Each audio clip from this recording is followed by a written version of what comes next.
The dragon's mire. The air in the swamp of the dead hung thick and heavy, reeking of decay and stagnant water.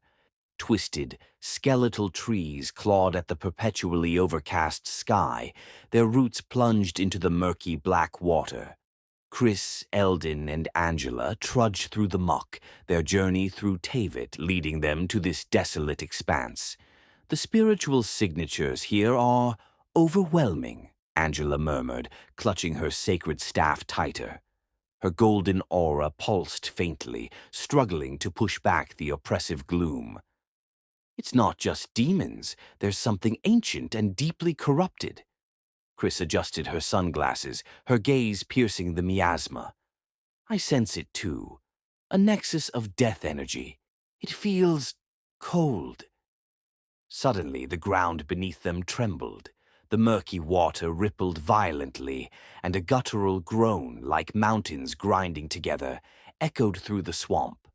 A colossal form began to rise from the depths, an undead dragon. Its scales were rotted and cracked, revealing bone beneath, and its tattered wings were mere skeletal membranes. Its eye sockets glowed with an eerie, malevolent blue light, fixated on the living intruders. "Get ready," Eldon shouted, already drawing his bow. The dragon let out a deafening screech, a sound that seemed to tear at the very fabric of reality. It lunged, its massive jaws snapping, trailing sickly green miasma. "Chris, frontal assault! Eldon, target the wings!" Angela commanded, her voice surprisingly strong.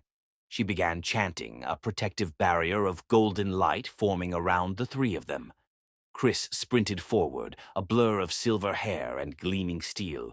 She danced around the dragon's snapping maw, her katana imbued with azure energy, seeking purchase on its decaying hide. Each strike chipped away at the ancient corruption, but the dragon's sheer size made direct damage difficult. Eldon, meanwhile, was already at work. He scaled a nearby skeletal tree with the agility of a mountain cat, finding a vantage point.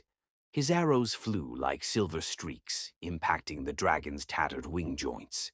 Each hit sent shudders through the undead beast, slowly tearing at the fragile connections that allowed it to fly. But the dragon was ancient and cunning. It thrashed its massive tail, sending Chris sprawling into the toxic water. As she struggled to regain her footing, the dragon turned its glowing eye toward Angela, opening its jaws wide to unleash a torrent of necrotic energy.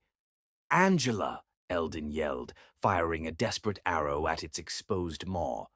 Angela, however, stood her ground. "Light of Tevet, protect us!" Her staff flared, and a blinding column of pure white energy erupted from her, meeting the dragon's necrotic breath head-on. The two forces clashed in a spectacular explosion of light and shadow, pushing the dragon back. Seeing her moment, Chris used the distraction. She leapt from the water, landing on the dragon's exposed leg. With inhuman speed, she scaled its rotting body, her blade carving footholds in its crumbling flesh. She moved like a phantom, heading straight for its glowing eye. Eldon's arrows continued to pepper the dragon, forcing it to flinch and roar. One arrow found its mark in a crucial tendon, causing the dragon's left wing to sag almost uselessly. "The head! Chris, its head!" Eldon yelled, pointing. Chris reached the dragon's skull, her face set. The air was thick with the dragon's foul breath, but she ignored it. With a final, powerful leap, she plunged her katana, now blazing with concentrated azure power, deep into the dragon's glowing eye socket. The dragon shrieked, a death rattle that vibrated through the entire swamp. The blue light in its eyes flickered, then died, replaced by a dull, empty blackness. The massive creature shuddered violently, then collapsed into the mire with a thunderous splash, sending waves of black water cascading over everything. Silence returned to the swamp of the dead, broken only by the drip of water and their ragged breaths. Angela rushed to Chris, healing a deep gash on her arm. "That was exhilarating," Angela said, a faint smile touching her lips. Chris merely nodded, wiping blood from her blade. One less ancient evil in Teyvat. Eldon joined them, descending from his tree. He surveyed the fallen dragon. This swamp won't hold us now. The path ahead is clear. With the undead menace vanquished, the trio, hardened by their latest battle, turned their backs on the swamp of the dead, their resolve to cleanse Teyvat burning brighter than ever.